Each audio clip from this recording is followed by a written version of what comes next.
قل لو كان البحر مدادا لكلمات ربي لنفد البحر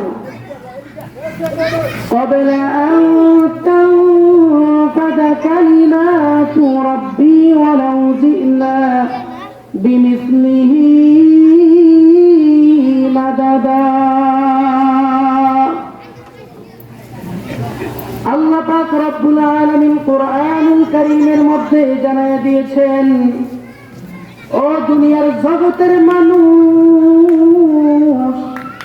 আমি আল্লাহ পাক রব্বুল আলামিন তোমাকে যে পরিমাণ নিয়ামতের ধনে ধন্য করেছি, আমি আল্লাহ পাক রব্বুল আলামিনের নিয়ামতের শুকরিয়া আদায় যদি বান্দা জীবনের শুরু থেকে শেষ পর্যন্ত করে যাও, ও বান্দা, আমি আল্লাহ পাক রব্বুল আলামিনের নিয়ামতের শুকরিয়া আদায় করে শেষ করতে পারবা না।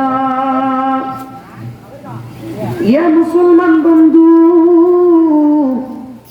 আমার আল্লাহ পাক রব্বুল আলামিন 7 আসমান 7 জমিন বানাইছেন। বানাইছেন কি বানান নাই? 7 আসমান 7 জমিন আল্লাহ পাক রব্বুল আলামিন সৃষ্টি করেছেন। 7 আসমান 7 জমিনকে যদি আমার আল্লাহ পাক রব্বুল আলামিন খাতা বানাইয়া দিত, কি বানাইয়া দিত?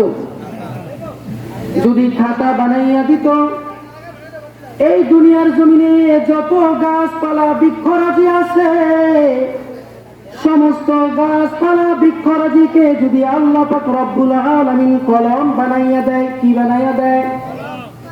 আল্লাহ পাক রব্বুল আলামিন এই দুনিয়ার জগতে যত জায়গায় পানি আছে, যত জায়গায় পানি আল্লাহ পাক রব্বুল আলামিন সৃষ্টি করেছেন। ও মুসলমান বন্ধু, ভালো করিয়া শোনো, খেয়াল দাও। আল্লাহ পাক রব্বুল আলামিন শুধুই মাত্র বঙ্গোপসাগরের পানির কথা নয়, বুড়িগঙ্গার পানি নয়, শুধুই মাত্র তোমার আমার আখর পাড়ার পুষ্কুনির পুকুরের পানি নয়, শুধুই মাত্র টিউবওয়েলের পানি নয়, আল্লাহ পাক রব্বুল আলামিন আসমানের উপরে জমিনের নিচে যত জায়গায় পানি সৃষ্টি করেছেন, সমস্ত পানিকে যদি আল্লাহ পাক রব্বুল আলামিন কালি বানাইয়া দেয়, কি বানাইয়া দেয়?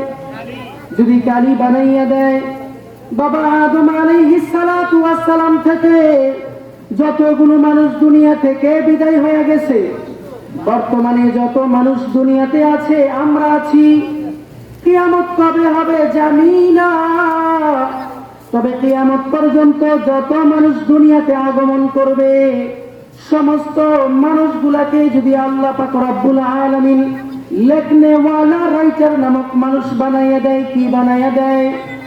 যদি লেখনেওয়ালা রাইটার নামক মানুষ বানাইয়া দেয়, ও মুসলমান বন্ধু, ভালো করিয়া শোনো, দিলের কান লাগাইয়া শোনো, আল্লাহ পাক ডাক দিয়া বলে, খাতা নামক 7 আসমান 7 জমিন ফুরিয়ে যাবে, কলম নামক সমস্ত গাছগুলা বিলীন হয়ে যাবে, কালি নামক পানিগুলো সব শেষ হয়ে যাবে, রাইটার নামক মানুষগুলো সব দুনিয়া থেকে বিদায় হয়ে যাবে।